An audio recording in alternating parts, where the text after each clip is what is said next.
Olá pessoal, nós somos do grupo 7 e nesse vídeo nós vamos falar sobre os cimolídeos. Os cimolídeos, que também são conhecidos como borrachudos, são pequenos mosquitos negros que vivem perto de rios e florestas em países tropicais. Os borrachudos pertencem à classe Insecta, ordem Diptera, subordem Nematocera, infraordem Culicomorfa, superfamília Cimolioidea e família Cimolidea. O desenvolvimento dos cimolídeos ocorre em 4 fases: ovo, larva, pupa e adultos, e cada fase apresenta diferentes aspectos morfológicos. Na primeira fase, os cimolídeos se encontram em forma de ovo, e essa fase é ideal para estratégias de controle. Os ovos são cobertos por uma massa gelatinosa que auxilia na fixação e na proteção contra as correntezas. O formato e a cor variam de acordo com a espécie. O formato pode ser em formas subtriangulares ou ovais irregulares, e a cor varia de amarelo claro a marrom escuro. O seu desenvolvimento depende das condições ambientais, como temperatura e pH, e eles são depositados em vários locais, como rochas e folhas. Na fase larval, os cimolídeos apresentam o corpo mais dilatado na sua extremidade posterior, onde estão situadas as suas ventosas de fixação. A larva apresenta o estoblasto maduro, a região da proleg, que auxilia na locomoção, e o disco anal, que possui ganchos que auxiliam na fixação ao substrato. As larvas possuem glândulas especializadas para a secreção de seda, e pentes cefálicos, que ajudam na filtração dos materiais da água para a alimentação. Além disso, elas passam por 7 a 9 estágios de crescimento para amadurecimento. O terceiro estágio é a pupa, que dura de 1 a 2 semanas. Elas possuem um par de órgãos filamentosos utilizados para a troca gasosa. Nessa fase, a forma do pulpário serve para a identificação da espécie, e a pupa é formada por um casulo constituído de seda, responsável pela fixação de substratos. Além disso, a temperatura da água mais favorável a essa fase é de 20 a 25 graus.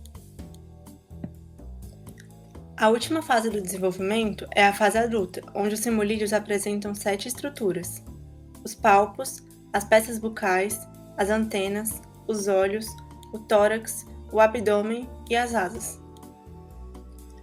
Os adultos são escuros, possuem pernas curtas, asas largas e o corpo encurvado. Os machos apresentam alimentação baseada em néctar de plantas e flores.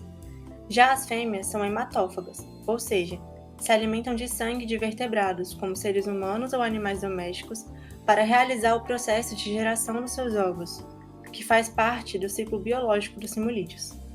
Além disso, os adultos habitam em diferentes altitudes, temperaturas e tipos de água. O ciclo biológico se inicia quando a fêmea adulta utiliza o sangue para desenvolver seus ovos, que são depositados em água corrente, como rios e córregos. Após a eclosão dos ovos, as larvas emergem e se fixam ao substrato aquático, se alimentando de matéria orgânica e micro-organismos. Após a fase larval, as larvas se transformam em pupas, formando um casulo protetor e permanecendo fixas ao substrato. Após a fase pupal, o adulto emerge da água e passa a maior parte de seu tempo voando em busca de alimento e parceiros para a reprodução. No mundo são descritas aproximadamente 2.351 espécies, enquanto no Brasil foram identificadas 92 espécies de cimolídeos, sendo maior quantidade registradas na região sudeste. As principais espécies são Simulium pertinax, Simulium incrustatum e Simulium nigrimanum. Os cimolídeos são vetores capazes de transmitir a mansonelose, que pode ser assintomática em grande parte dos casos, provocando desde dores nas articulações até lesões oculares, e a oncorcecose, conhecida como cegueira dos rios, que ocorre quando a microfilária transmitida pelo borrachudo se aloja nos tecidos, podendo causar dermatite, despigmentação da pele, lesões oculares, fotofobia e cegueira. Como forma de controle, no Brasil são utilizados biolarvicidas à base de Bacillus thuringiensis israelensis para a redução da quantidade de larvas. A aplicação é feita com regadores em vários pontos do lago ou rio. A concentração e tempo de aplicação devem ser calculadas de acordo com a extensão da área, para que não haja danos e redução da biodiversidade aquática.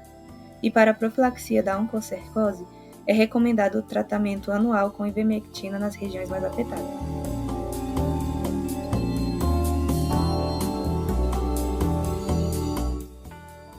Aqui encerramos a apresentação. Muito obrigada!